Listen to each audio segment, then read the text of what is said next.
You're listening to a 58 Ember production. GIRLSCAMP,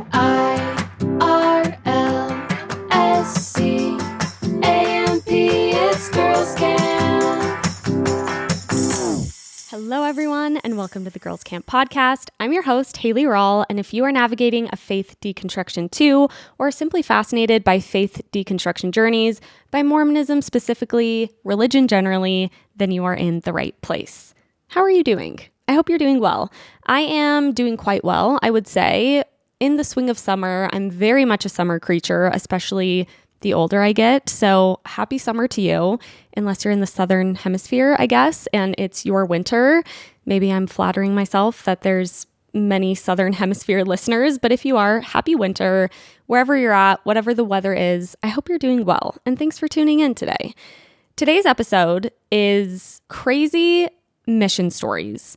However, we are niching down even beyond just crazy mission stories, and we are talking specifically about unsafe crazy mission stories. So I had you all write in stories where you were on your mission and you felt unsafe in some way. I did not realize how many ways a Mormon missionary can feel unsafe. I knew there would be a lot of stories, but I didn't realize all the ways that you can be unsafe on a Mormon mission until reading through these stories. And also, as I was curating these stories, I kept looking over to Bentley and being like, oh my gosh, I have so many stories that fit into this topic that I had forgotten about until I was jogging my memory reading through the stories that you wrote in. So that's what we're going to be getting into today. One more thing I wanted to say on this topic is that I have people asking me all the time, do you ever get sick of talking about Mormonism? Or more so, do you ever feel like you are going to run out of things to talk about on a pretty niche subject, post-Mormonism? And when I was reading through these stories about lack of safety on a Mormon mission, I was thinking about how you could do a whole podcast indefinitely just about Mormon missions. There is so much there. There are so many stories you could collect about Mormon missions alone.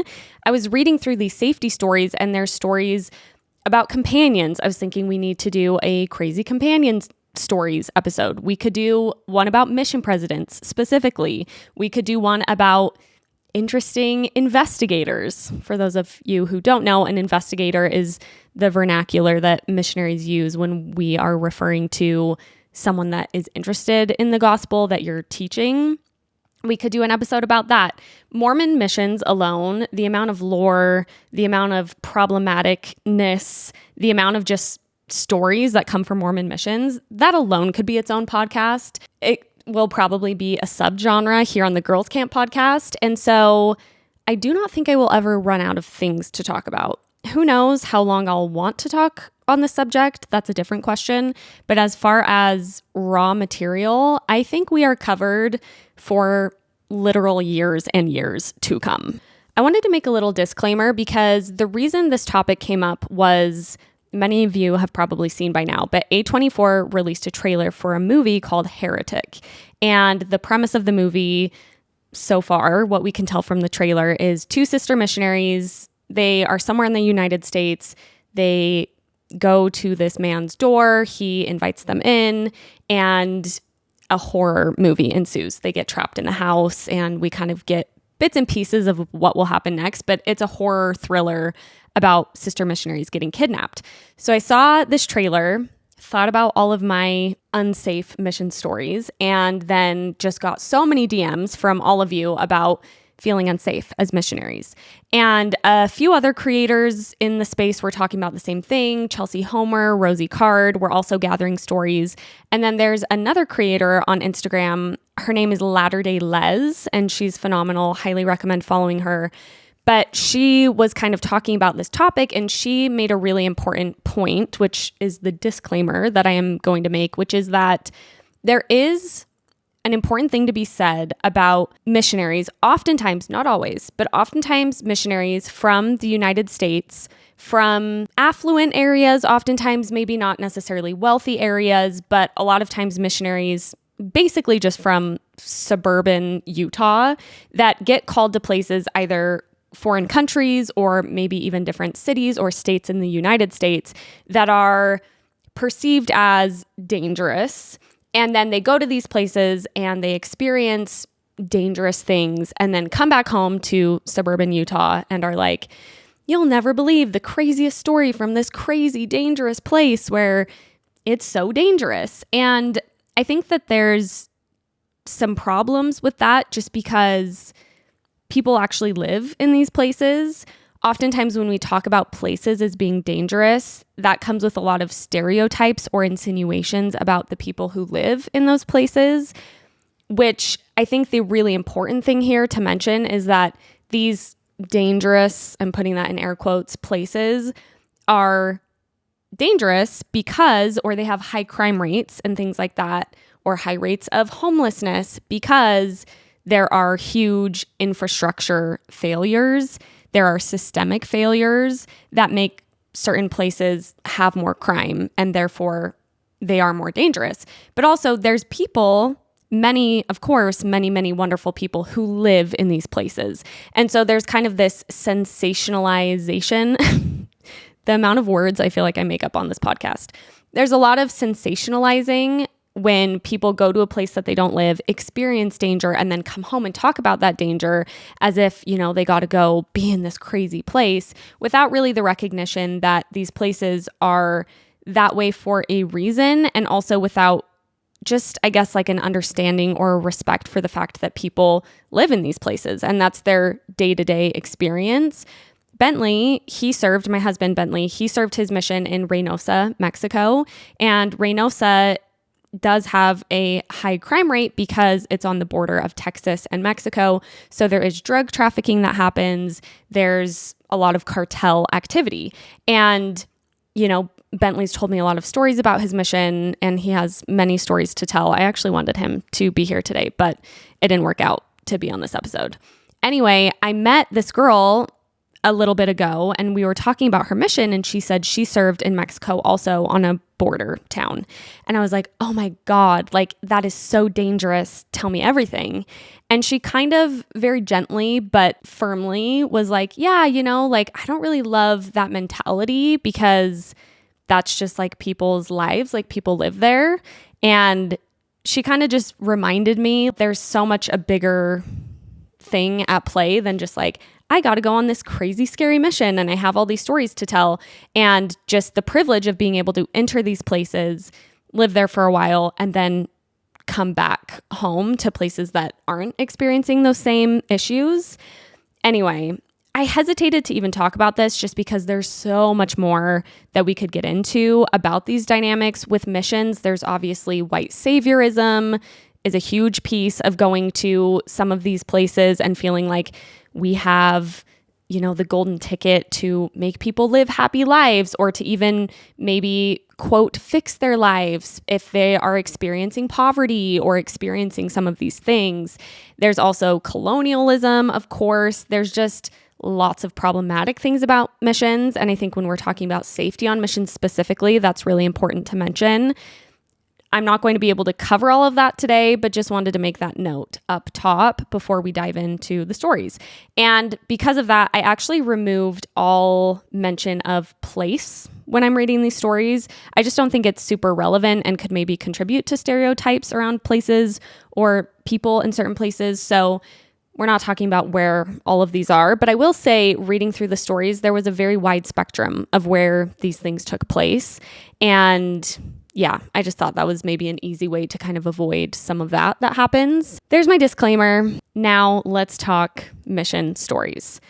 I'm going to weave my own stories in throughout telling your stories, but I did want to tell one story up front. This was probably the most afraid I ever was on my mission. I served in Berlin, Germany, and there was one night where we were on the street contacting people, and we approached this man and we said, we're the missionaries, da-da-da. And this man seemed, shall I say, more interested in us than he seemed in learning about the Church of Jesus Christ of Latter-day Saints.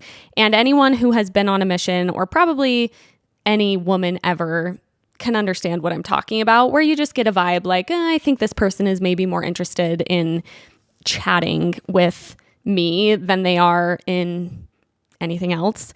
So this person, we kind of decided as we were talking to them just to give them a pass-along card that had our phone number on it. And when you're a missionary, if you give someone a pass-along card, the chances of them actually taking the time to like then call you is pretty much zero. You know, you're giving out pass-along cards all the time. It's kind of like a last-ditch thing. Nobody on my mission ever called me from a pass-along card. We give this man a pass-along card. We get home and we get a text message almost immediately. And this man is like, hey, you should come over to my apartment. And we were like, okay, well, you know, as we mentioned, we are missionaries. We're only here to talk about the church. Are you interested in learning about the church? And this person said, yes. We both had a hunch that they were not that interested in the church and maybe interested in the company of two young women. So we were like, what do we do? You know, is this worth it? And this whole thing just points out this dynamic as a missionary where in any other scenario, it's just like, oh, getting creepy vibes, like let's just not engage. But on a mission, you want so badly to teach people. You're so motivated to teach people, not only because you want to convert people, but also because you're just trying to fill your time. At least I was in Germany when not a lot of people were very interested in the church. So it's like, oh, if you have a lesson, then you're not spending an hour knocking on people's doors or approaching people on the street. So having lessons just is really nice to fill your time, if anything. And then also we were wrestling with, well, maybe we're just stereotyping this person. You know, maybe they really are interested in learning about the church. We don't want to write off this person and who knows, maybe they'll get baptized. So we decide to set up an appointment. Now, two sister missionaries do need to have a third person accompanying them if they're going to visit a single man. That third person cannot be a man. And as far as I'm aware, that's because you don't want the appearance of like two women and a man going to visit one man, because then it's two women on two men, which I can kind of understand. But at the same time, from a safety perspective, I think it could maybe be more beneficial safety-wise. I mean, I think it would be to have a man instead of a woman. All that to say, we knew we needed to get a joint teach. So we are asking people in the ward, we are trying to find someone to joint teach with us. And the only person we can find, I am not making this up, is a sweet 14-year-old girl in the ward, a young woman. The reason that we were so limited on joint teaches, by the way, was because this person actually lived quite far from where we lived, and there was not a lot of people in the ward that lived in this little town. It was like 30 minutes outside of town on a train, but this young woman, she did live in that area. So now not only are we entering this scenario, this potentially dangerous scenario, we have a 14-year-old girl with us. And looking back, I'm just like, Haley, what were you thinking to bring a 14-year-old girl, as if that was going to help anything, and also putting her in potential danger because we had this weird feeling. That morning, I had the worst feeling about it. We get on the train, go over to Reichenbach, I think is the name of the place, actually, if I'm remembering correctly. And we pick up our joint teach. I remember almost every step of that walk. We picked up our joint teach. We're like walking to the apartment. We're like pretending to be cool. My companion is feeling weird too. We get to this apartment.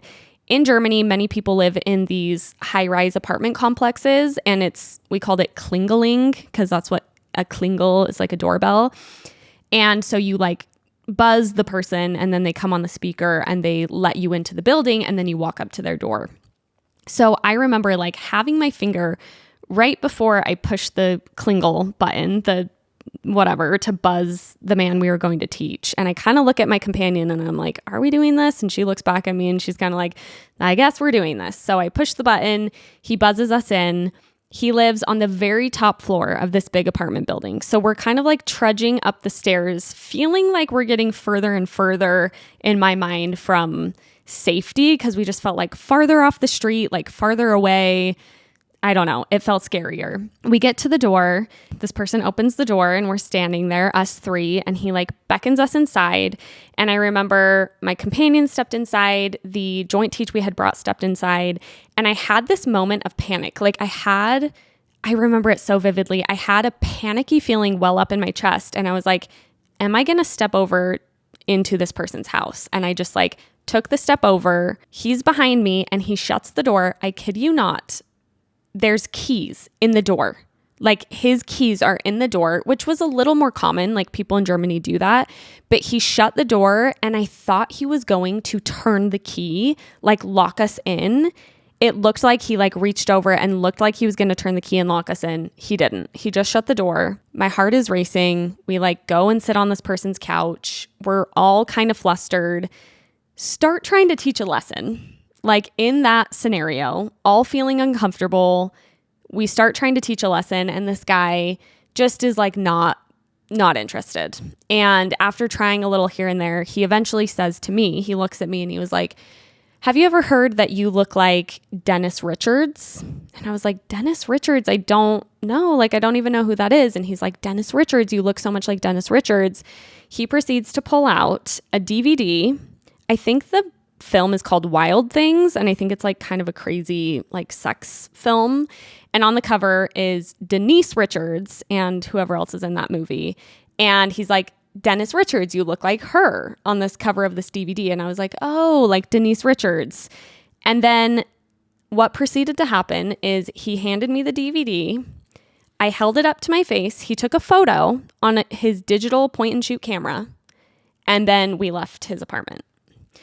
So we were safe and, you know, could have been much worse. Obviously, we were like in this person's apartment building, like 3 young girls. And luckily, we were safe. I think about that all the time. Like there were so many circumstances where who knows what could have happened. Just got lucky that that person wasn't like violent or whatever. But he has a photo of me on his digital camera holding up the Wild Things DVD cover. And we just walked away and we're like, that was so bizarre, and then never talked to that person again. So that is one of my crazy unsafe feeling on a mission stories. And it's actually incredibly tame compared to what we're about to jump into. I will try and give warnings. I mean, not all of these are like crazy. I mean, they're all crazy, but I'll try and give warnings about like, you know, if there's certain topics we're covering. But yeah, I thought that was scary, and that's just the tip of the iceberg. So let's dive into the stories that you wrote in. On my mission, my companion and I found an old investigator in our area book, and we went to go visit him. He let us in after he told us his wife was home. We are sister missionaries, so it was the 2 women visiting a man. We never saw her, but what we did see was a handgun the investigator had just sitting on the chair next to him the whole time. Why were we going into complete strangers' homes? Cry face. This is literally the premise of Heretic, the A24 movie, because the sisters go to the door and he's like, "Come in," and they say, "We can't go in because we're not allowed to visit a male alone." And he says, "Oh, my wife is home," or "my partner," or something. And so they're like, "Oh, okay." And then they go in. And I actually had multiple people write in something similar where they were on the porch and the person is like, "Oh yeah, my partner's home, my female partner or my wife." And then they get lured inside and then the wife is nowhere to be found. I thought that was so crazy because the premise of that movie is just not far off at all. And imagine the fear of being alone in someone's house, 2 young women, a man, and a handgun just casually next to this person. It's just, you cannot make this shit up. It's so scary. And lest you think those sisters were naive and entering the house or whatever, you have to remember too, there's so many dynamics at play. Not only is there a naivete when you're a 19-year-old Mormon girl where you're like, just maybe not assuming people are going to lie to you about something like that. You also are just really motivated to teach people. So if someone invites you in and they're like, "Oh yeah, my girlfriend's here," you want to go teach people. You're getting so many messages from your mission president, from all the leaders, from home, that teaching people is the best thing you can do. So you don't want to give up that opportunity too. There's just lots of pressure that I think adds to why missionaries find themselves sometimes in particularly dicey situations. Okay, this one is scary and also about a gun. I was about 1 year into the mission when this happened. My companion and I were on our way to a member's house. The street where he lived started with a cornfield and the houses were at the end.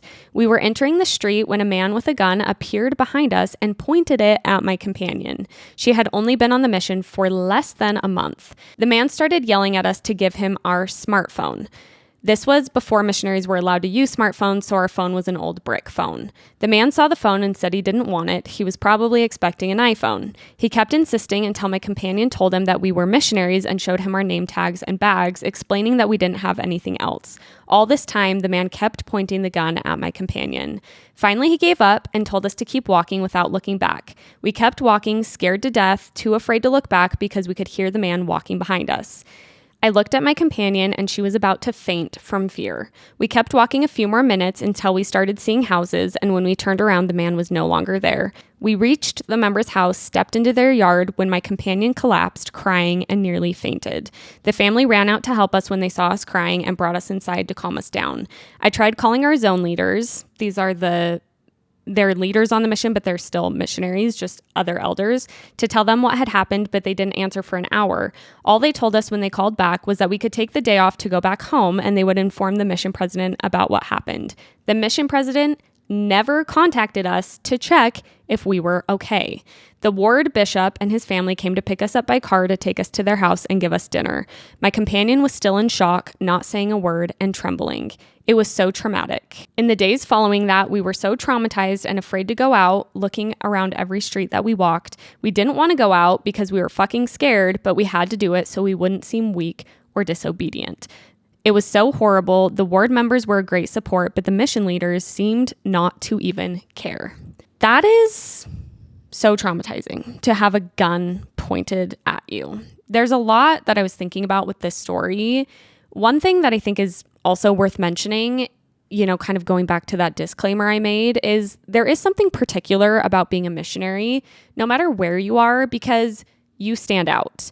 You are wearing the name tags, especially for the boy missionaries. You're wearing the white shirt and the black pants. People notice you, and that makes you a more susceptible target for things like this. I also think there's a conception in certain places that missionaries are really rich, that they're going to have money on them, or like an iPhone, like in this situation. And you're just, drawing attention to yourselves, whether that's from creepy men or from people who want money and are going to rob you. And I just think that that's an important piece of this too, that makes missionaries particularly susceptible. There is also a theme that was arising as I read through so many of these unsafe on mission stories, which is that the mission presidents did not do a goddamn thing. The fact that this mission president didn't even think that he should give these sister missionaries a call and say, "You were held up at gunpoint. Are you doing okay? What do you need?" The fact that that mission president didn't even think it was worth checking in is so sad and goes to show the lack of care a lot of missionaries receive when they are under extremely, just generally speaking, extremely stressful, overwhelming circumstances, but also incredibly dangerous circumstances. I can't imagine the trauma of experiencing that, and then the trauma of realizing, oh, the leaders who are supposed to be in charge of me and my well-being and my welfare literally don't even care enough to call and check in, and also put some precautions in place. Like, don't you think the first thing that you would do if it was your job to take care of the missionaries would be to figure out what that neighborhood was and to just put any type of precaution in place so that the missionaries could be protected? It's just absolutely mind-blowing that nothing at all was done. And then these sister missionaries had to go out the very next day and be knocking on people's doors, trying to approach people on the street, didn't even have time to process that traumatic experience. And in the midst of that fear still in their bodies, having to go out and keep doing missionary work, it's just so awful. And again, the amount of these stories I read was just crazy to me. The amount of times that missionaries are literally held up at gunpoint. Like, this happens, according to the amount of stories I read, this happens more than I thought, more than you would probably think. And it just feels so obvious that there needs to be more protections, even if those protections are having missionaries dress differently so they're not standing out so much and looking like targets. Anyway, I was mind blown and so mad at that mission president for not checking in on those sisters. And one of them had been on their mission for less than a month. Imagine you are already experiencing the culture shock. You are already realizing what a mission is and thinking, I have to do this for the next 18 months of my life. And then something like that happens. I can't believe that so many missionaries get through what they get through. Next write-in, and this one is about a stalker. As a sister missionary, I was stalked in one of my areas for months. I was oblivious at first and slowly started recognizing what was going on. He knew where my companion and I lived and memorized our daily schedules, so we had to start mixing up when we left the house and the routes that we took. One day, this man gave me a letter professing his love to me and stating that he wanted to marry me. I informed my mission president and sent him a copy of the letter. He reviewed the letter and determined that I was safe and that it wasn't a big deal. The elders in the city joked about it and acted like it wasn't a big deal at all. My mission president instructed me to destroy the letter to avoid further distraction from the Lord's work. And the vibe I got was that he didn't want me catching romantic feelings or thinking about my stalker's lust for me. Everyone acted like it was no big deal, and I felt so conflicted because I felt really unsafe and creeped out, but everyone just laughed about it. Looking back on it, I think it is crazy that no legal action was considered and that I was informed to destroy the evidence. What if things had become dangerous?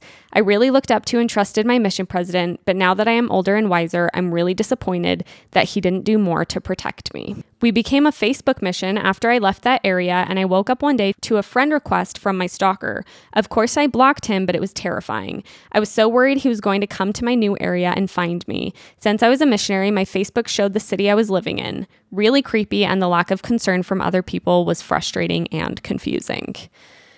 Another tally for awful mission presidents who cannot even be bothered to make sure that these sister missionaries are protected or okay. Not only that, acting like this letter from a stalker was now her job to destroy so that she didn't get distracted from her missionary purpose of converting people. As if that's what the dynamic between a stalker and a sister missionary would be. Like, just goes to show the complete lack of understanding this missionary president had for like these dynamics at all. But also, to her point, this is a dangerous person. Like, a lot of times stalkers can lead to people who do harmful things to the people that they're stalking. Didn't do anything to prevent it, didn't make sure she was safe, and then also told her to destroy the evidence if something did happen to her. One thing I was going to research before this episode that I didn't get around to, is the liability of missions.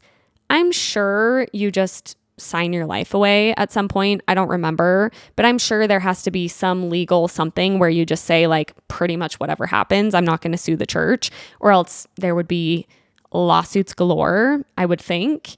But I just can't believe the church takes on the liability of sending such young people out into the world who are experiencing these things fairly regularly, and the leaders are not equipped at all to handle these things, to handle issues of safety.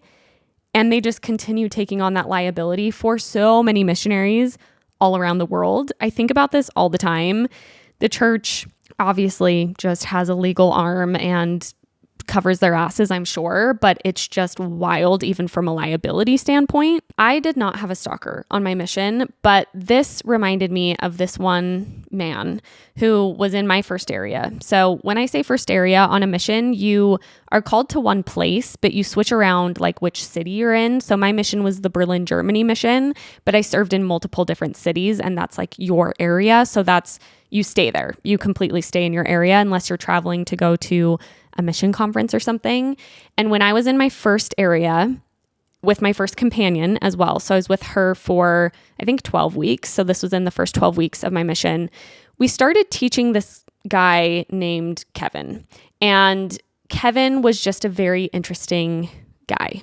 He was not very hygienic. He didn't have a job. He just was kind of an unusual person who probably was dealing with some mental health, maybe some cognitive disabilities as well. And we were teaching Kevin, and he was a very sweet guy, but again, quite an odd character. I could do a whole podcast episode, honestly, about Kevin. But one morning, we were doing our Morgan sport, which is what we called it in my mission, but you are required to exercise every morning. You wake up at 6:30 on the dot. In most missions, it varies a little, and you work out, I think it's for 30 minutes, maybe an hour.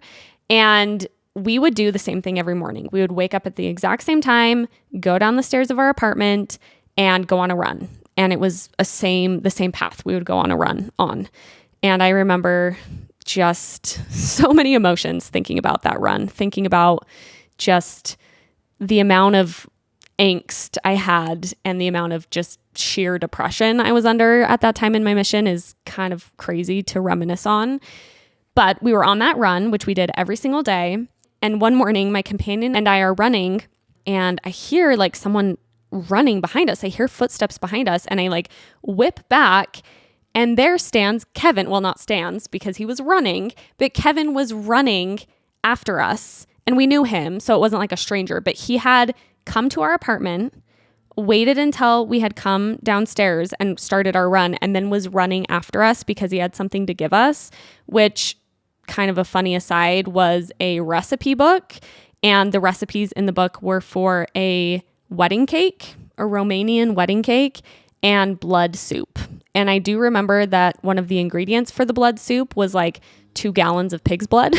Anyway, I think it was kind of a flirtatious move by Kevin because it was like a wedding. Those were, I think, traditional. He was Romanian, and I think those are traditional Romanian wedding recipes. But Kevin knew where we lived. He knew what we did every single morning, exactly our location. We would go running. We actually went running through this really beautiful cemetery, but it was far away from houses. It's just not very safe to be doing these same predictable things all the time.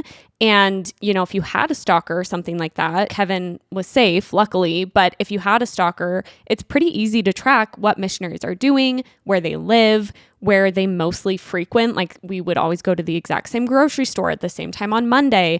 And so that alone is also just a dangerous thing. I know a lot of sister missionaries experienced all different forms and varieties of unwanted attention from men on missions, but I think a lot of them also experienced stalker-ish situations or full-blown stalker situations like this.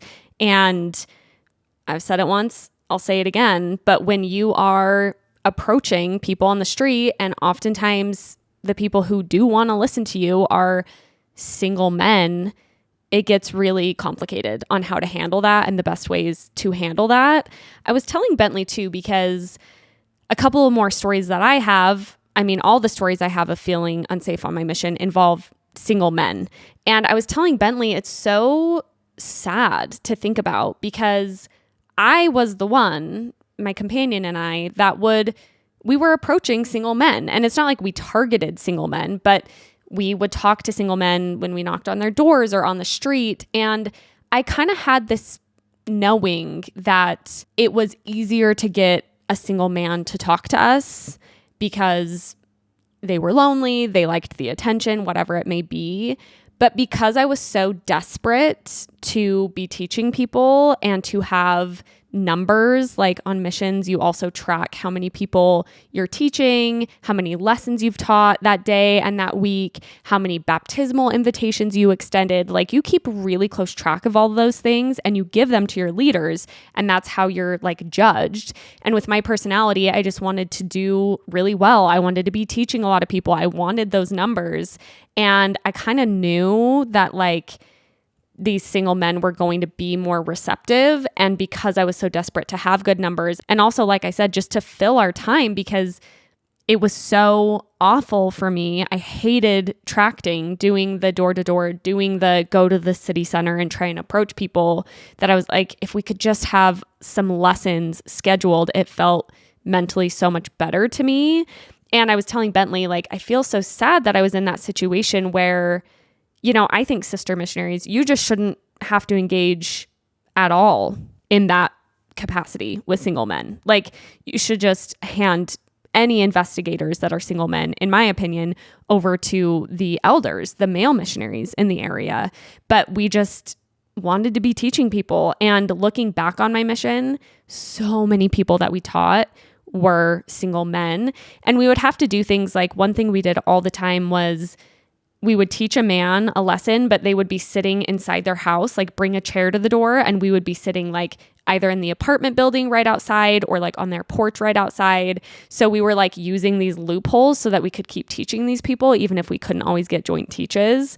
And yeah, just sad that it's that way. One other story I thought of as I was preparing for this is there was this investigator that the elders in an area that I was in were teaching. So they were teaching this man, single man, and he was getting really close to getting baptized. They had taught him for a while, different missionaries come and go. So this person had been being taught by missionaries for years, I think. And this man all of a sudden just kind of ghosted the male missionaries, the elders. And they were so upset because he was so close to getting baptized. There was no baptisms in this area for such a long time. It was going to be a really big deal. And so the elders were talking to us about it, and we realized we had this person's phone number in our phone too. So at some point, the sister missionaries, because you trade, the phone stays in the area. So the missionary doesn't take the phone with them. You get a new phone each area you're in. So the number for the missionaries is the same. And we realized, we have Andreas was his name. We have his number. So we texted him, and he texted back immediately, first red flag, and was like, "Oh, sisters, da da da." He thought we were some sister missionaries from like a few months back, and we're like, "No, we're new sisters. Hey, why don't you come to church this Sunday?" Sunday morning, guess who's there? Andreas. We talk to him, and we say, "Hey, can we set up an appointment to keep teaching the lessons?" And he's like, "Of course, of course."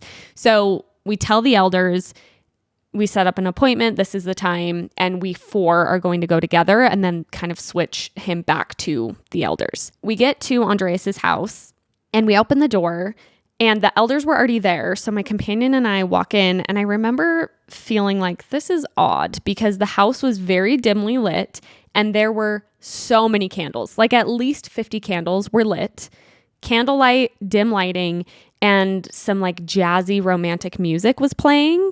And I was like, oh, interesting. Like, I guess this is just how this guy rolls.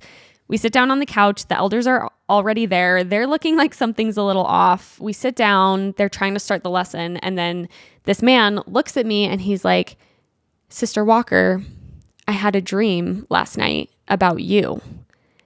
And we all got so awkward and uncomfortable.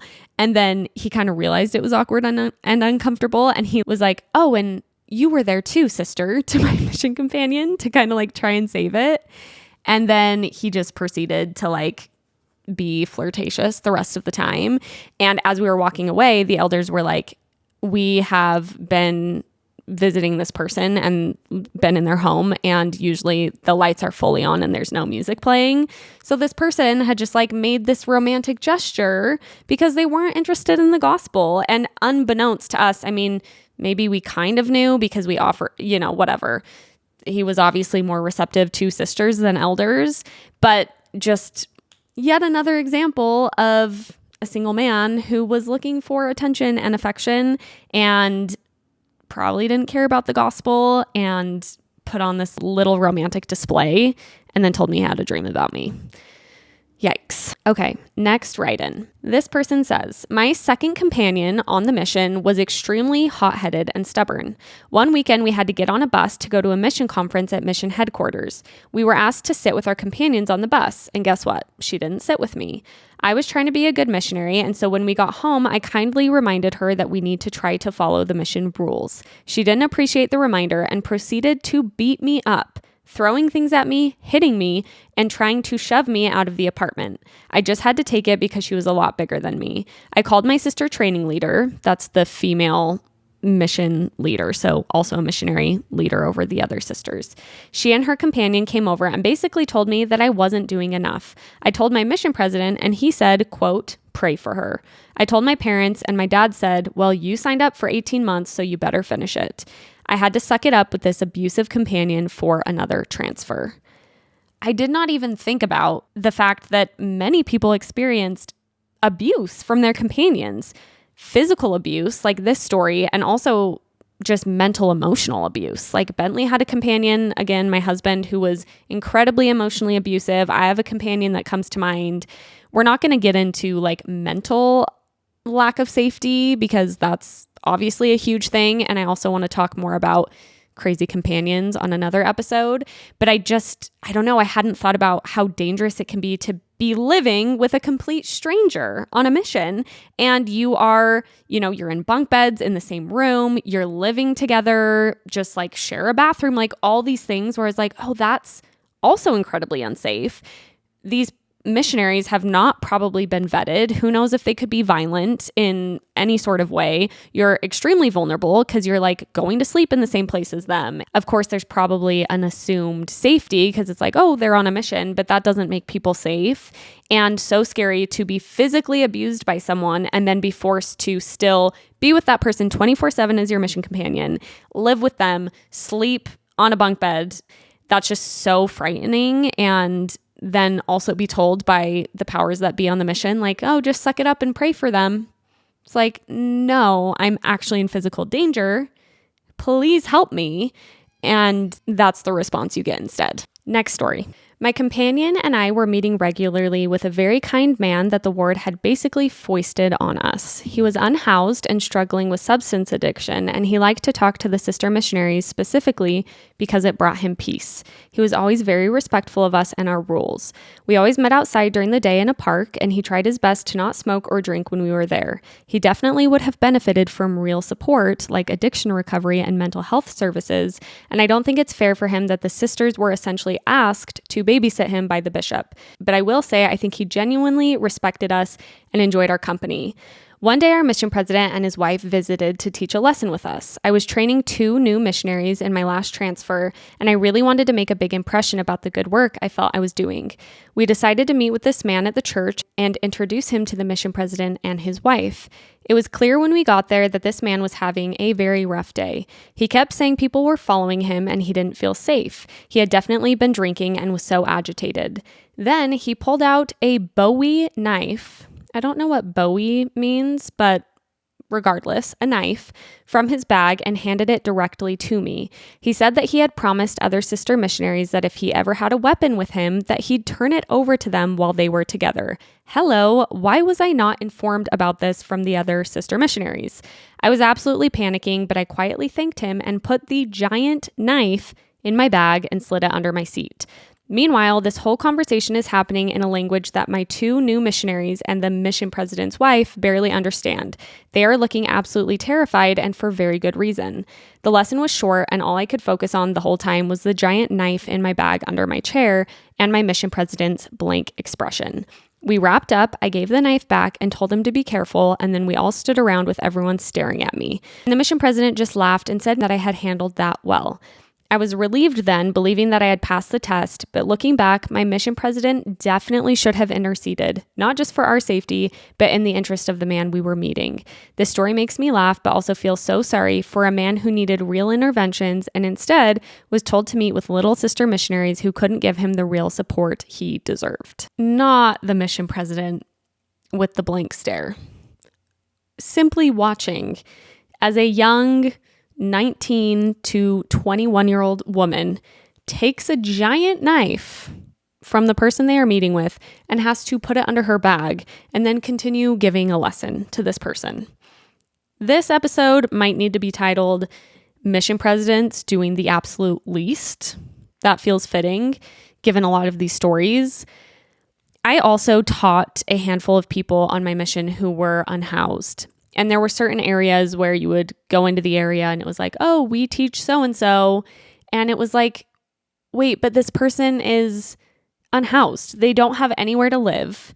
They don't need to be taking lessons about the church. Like, the priorities of that are so skewed. And obviously, I'm not saying it's necessarily the church itself, their job to like make sure these people are housed, although actually it should be if they're like trying to get them to join their church, because as we know, the church is well resourced enough that they could absolutely do so. But I always remember being like, why are we sitting with this person at a park who doesn't even have a place to sleep tonight and trying to teach them about the church? And even if you're just there to like provide them company or whatever, that can be a good thing. But it's also like, could potentially be a situation, like this person said, it could be a dangerous situation if someone has substance addiction problems. Oftentimes there's reasons people are unhoused and they need resources. Like this person who wrote in said it best. They need resources, and it's unfair to the person and also deeply unfair to the missionaries who are put in a position where they can't really help this person. They don't have the resources to help this person. They don't have the training to help this person. And yet you feel like the best thing you can do is just sit with them and be with them. But then you're also kind of trying to teach them the gospel. It's just not a good scenario. And I was in scenarios like that myself. And even if it wasn't people who were unhoused, I had a lot of people who on my mission, I was trying to teach the gospel, and they just needed resources for food and for, they just needed help more than anything. And oftentimes those people would also be drawn to missionaries because a lot of churches do provide resources for people. And it always felt like this really hard thing to try and discern as a missionary, because you want to teach these people, you want to help these people, but you also know that what these people really need is resources and support. And I don't even remember exactly how it worked where I was at in my mission, but I remember there were a handful of people we were teaching, and they would ask us like, well, what can your church offer by way of like support and resources? And it was just a really complicated thing, I think, for everybody involved. And obviously the church should just be providing more resources anyway and contributing to fixing systemic and infrastructure failures that are at play for why certain people are experiencing these things. But being a missionary in that situation, you just feel really helpless. And yeah, then it can also be scary if these people, like in this instance, this person just had a giant knife and obviously had a history because he had told the previous sisters, like, I'll make sure to give you a weapon if I ever bring it. Like this was something that had happened before. And I also think it was interesting, this person noted that this person they were teaching specifically requested sister missionaries. And back to my point about sisters teaching single men, I just don't think that they should be doing that. And I can understand that this man was like, oh, it's calming and helpful, but it's like, that's not the job of young women to like calm or provide company for lonely single men. Also, just the stereotyping or like the gender bias of, oh, let's have the sisters take care of this person who needs like emotional care because they're women. It feels like there's an underpinning of that as well. And then, of course, just the dumbass mission president being like, oh, nice job. Like, well handled, sister. Good job for like taking the knife and continuing on. I think that also goes to show this mission president was not that surprised and like not really caring all that much, which means that this stuff probably happened in the mission if the mission president didn't even bat an eye or see this as something that should be addressed. Okay, next one.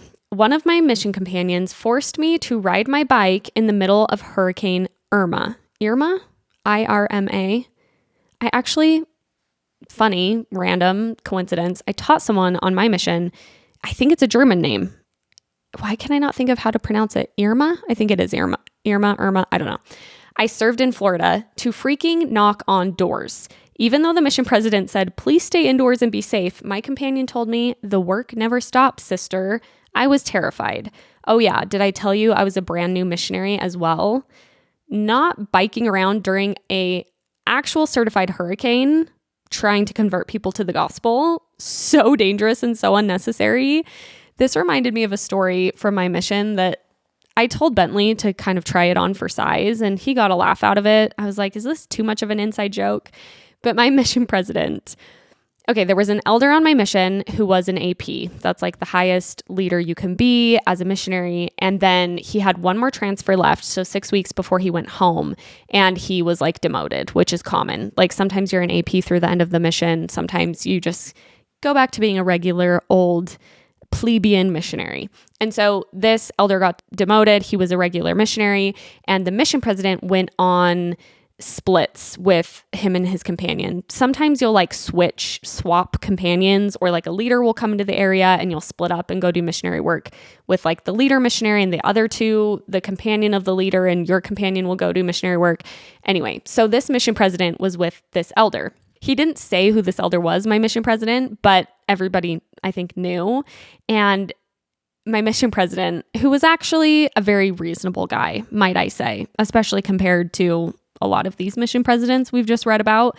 But my mission president was at a mission conference. So I think it was like a leadership conference. So not in front of all of the missionaries, but in front of a lot of the missionaries. And he was like, elders and sisters, you got to be reasonable. He was kind of like, chill out a little bit, some of you, okay? And he was talking about how a lot of the missionaries, especially the elders, would like skip lunch and they wouldn't eat lunch because they were just like wanting to go knock doors all day. And he was like, eat lunch and chill out a little bit.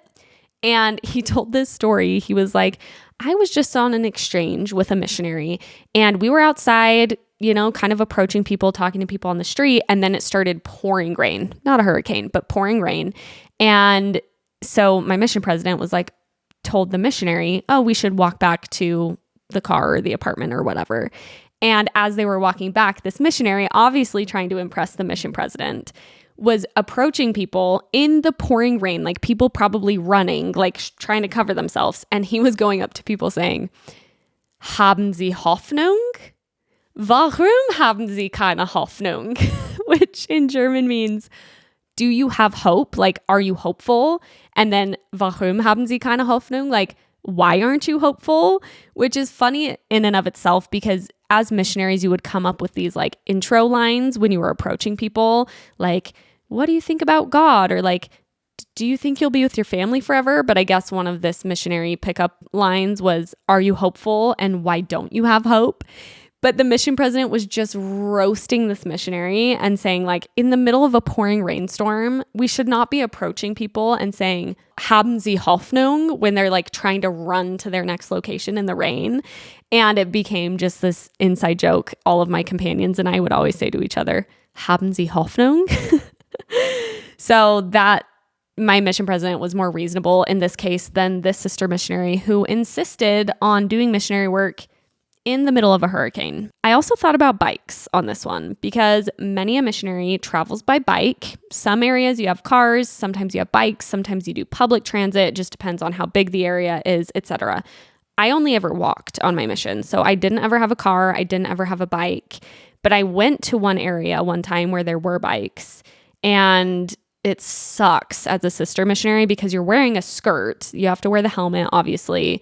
But I'm like, bikes alone, just missionaries biking all over the place, like that's gotta come with accidents here and there. Wow. The amount of stories that I have to tell for this episode, I think I'm on like number 7, but I have to tell this one in honor of my dad. My dad was on a mission also in Germany. He went to the southern part of Germany for his mission. He was a bike missionary, so he was biking. And one day he and his companion were going down a hill on their bikes. And my dad, I think they were racing or something. They were like going super fast. My dad must have like veered off course or something, but he was on his bike. He hit the back of a car and his head went through the back windshield and he shot all the way through the car and was like in the front seat of the parked car with the shattered windshield, like his head shattered the windshield.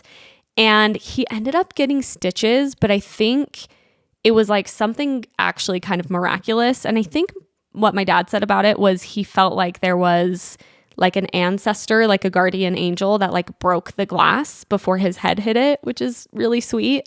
But he had to get stitches from that bike accident. And then he was also playing soccer one time on P Day, which is like the rest day where you can do activities. And he hit his chin on the soccer ball and he also had to get stitches on his chin. So he had to get stitches multiple times on his mission too. That was the story my dad told us about his mission all growing up. He told us that story so many times. And I think my sister might have told that, or maybe one of his sisters at his funeral. But yeah, bikes can also be incredibly dangerous when you're just biking around everywhere all the time. Next one, someone said, as a sister missionary, I was assaulted on the public bus as a man cut my hair quickly so I could barely register it. I turned around to see him clutching a large chunk of my hair, sniffing it, and whispering profanities to me. My mission president told me to get over the experience. These mission presidents. We're going to have to do an I hate my mission president episode. Like I said, I kind of lucked out. I actually had 2 mission presidents, and I liked the first one a lot more than the second one.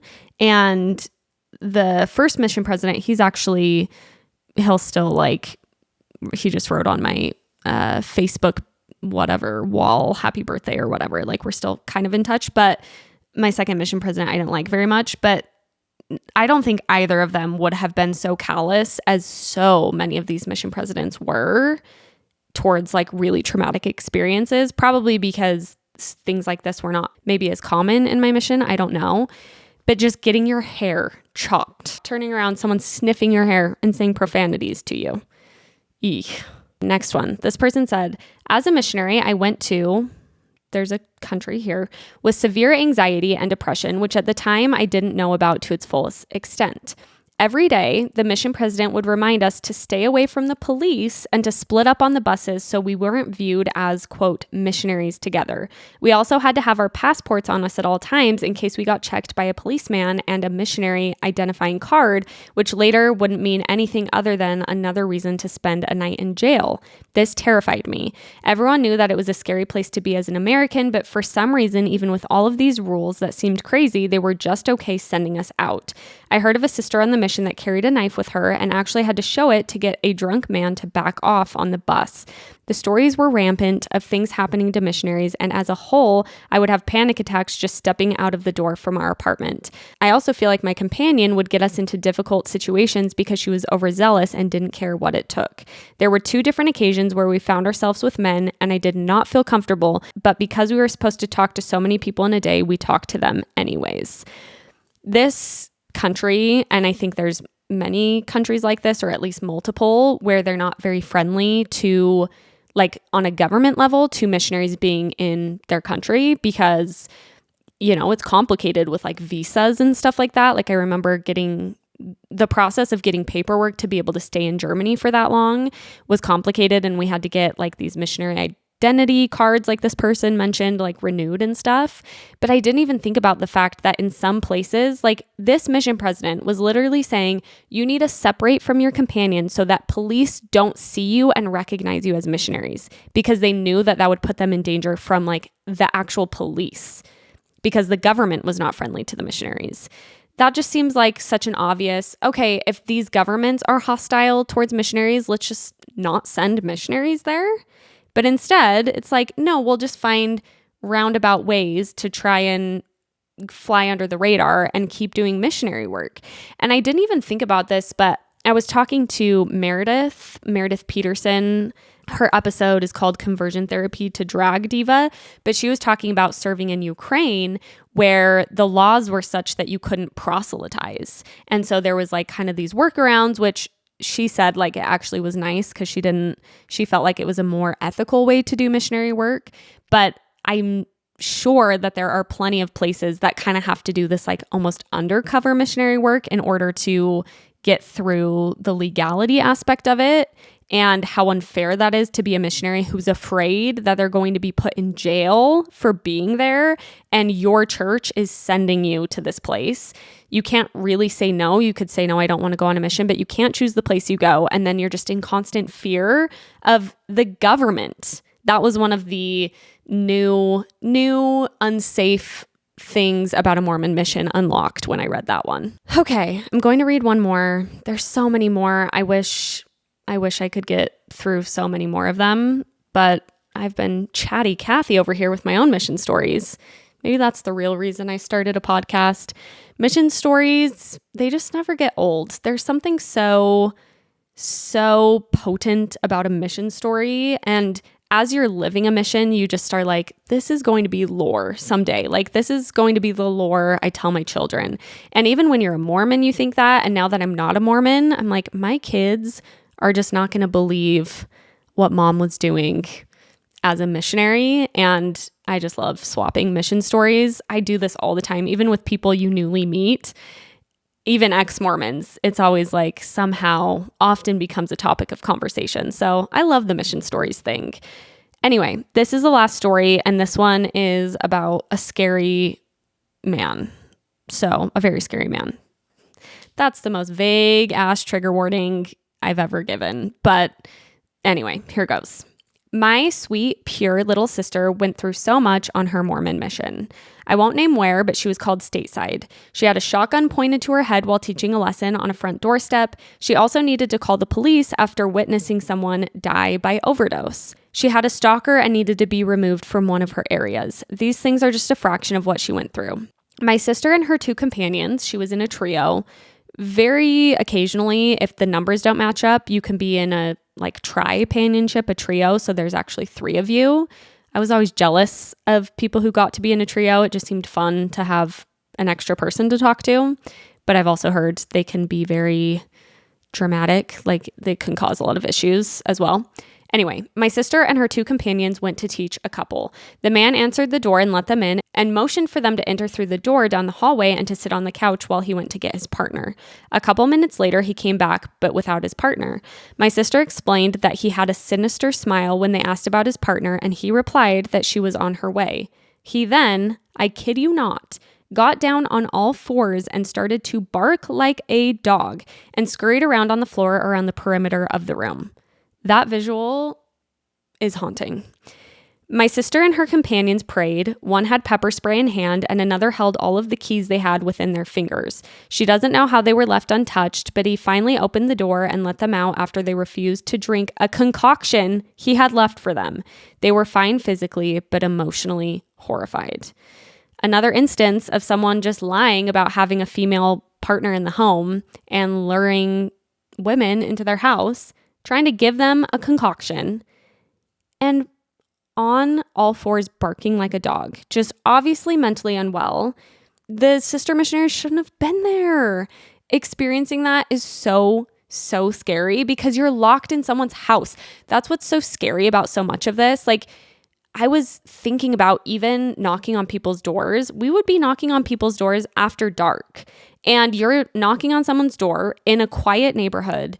It's not crazy to think that if a man opens the door, they could also just grab both of your arms and pull you in and no one would hear you scream. There's so many safety implications of being a missionary, especially women, when you're knocking on doors after dark, again, with just approaching men on the street. It's just really scary. And I'm really surprised that there's not more safety precautions in place. And I was talking about this. I actually posted a reel where I was talking about that new A24 movie I was talking about. And of course, some people popped in and were like, I felt so safe as a missionary and there are so many precautions in place. And sisters are told to never enter a home, just the 2 of them. And I'm like, it's just not enough. It's just simply not enough. I have literally 500 stories to prove that it's not enough.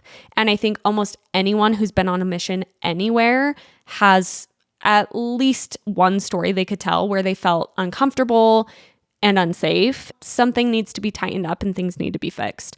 So hopefully they will be. And my heart aches for little missionary me and everyone who's been on a mission and experienced either just the discomfort or the full-blown trauma, as many people unfortunately have. We just deserved to be protected by this gigantic, incredibly well-resourced institution that we were doing the work for. We were on missions to support this institution, to find people to join this church. We were doing it on our own dime, using our time, and the least we can ask for is to be safe and protected. That's the bar in hell, is just to be safe and protected, and the church can't even do that. Not even to mention the psychological ramifications, the mental, emotional ramifications, all of which we will get into in time, but big stain, one of the many on the church, that they are sending people on missions and so many people are experiencing these things. I'm trying to think of something lighthearted to say after that. This podcast is so funny too because, I don't know. I want the tone oftentimes to, I want to be able to enjoy some of this as we trudge through some of this trauma and some of this craziness. And hopefully we do. I try and mix it up. So amongst some of the heavier, darker shit, we get to have some fun and laugh and smile. But sometimes there's you got to wade through the dark shit too. And I think it's really important. Thank you for writing in these stories. The podcast really, like, I think the bread and butter of girls camp. I mean, I really love interviews too.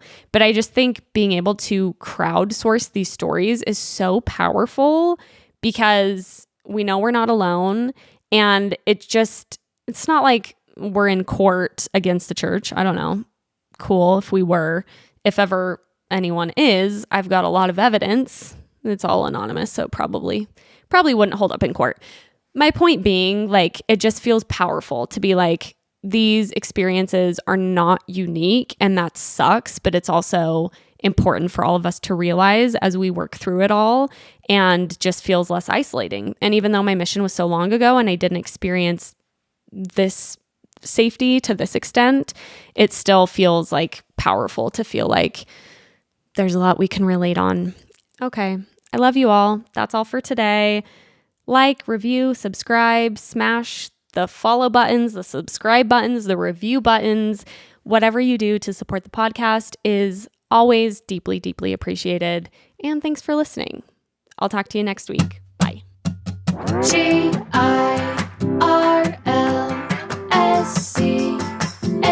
it's Girls Camp. This has been a 58 Ember production. For more shows, please visit the 58 Ember channel, 58ember.com, or find us at 58 Ember Media on socials.